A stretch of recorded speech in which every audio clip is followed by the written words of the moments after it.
David Allan Coe was born in 1939 in Akron, Ohio, into a life that offered little comfort. Poverty, domestic violence, and neglect marked his earliest years, leaving scars that would never fully heal. By age 6, he witnessed his first brutal fights at home, and by 9, he was already in trouble with the law. Reform schools replaced guidance with cruelty, but amid the chaos, music became his sanctuary.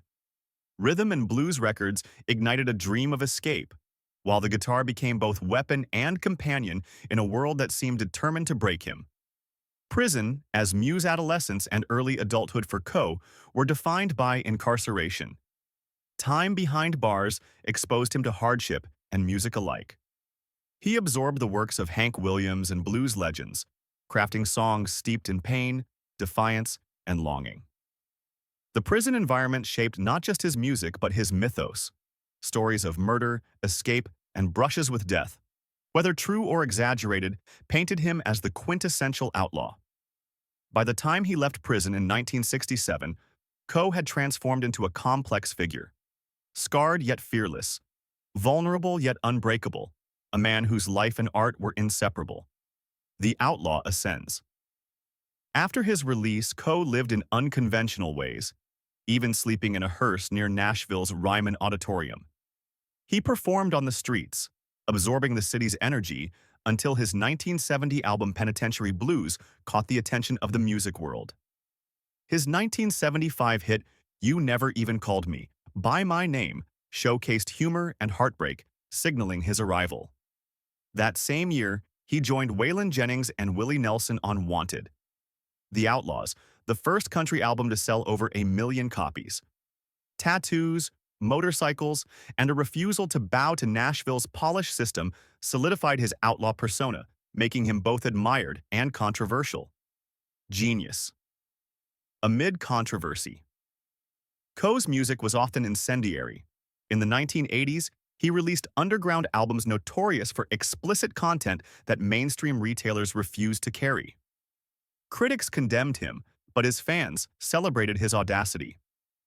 Beneath the provocative lyrics, Coe's artistry revealed depth. The Ride, a song imagining an encounter with Hank Williams' ghost, demonstrated a reflective, haunting side. His music captured the duality of his existence, brash and tender, chaotic yet profoundly honest.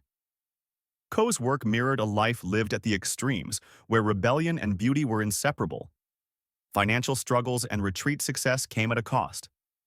The IRS seized much of Coe's wealth, and he lost publishing rights to some of his biggest hits, including Take This Job and Shove It.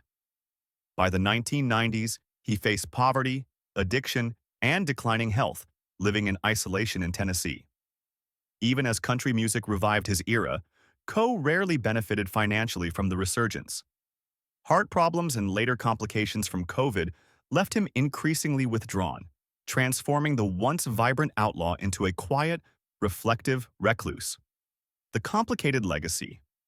Now in his 80s, Coe lives quietly in Florida with his wife, far removed from the chaos that defined his earlier years. Controversy clouds his legacy, keeping him out of the Country Music Hall of Fame, yet his influence on outlaw country is undeniable. With over 300 songs spanning decades, Coe's work remains a testament to survival, rebellion, and artistic authenticity. He embodies the duality of brilliance and turmoil, proving that music born from hardship can endure, even when the life behind it remains misunderstood. Once a storm on the stage and in the studio, David Allan Coe now lives as a living legend, complex, flawed, and unforgettable.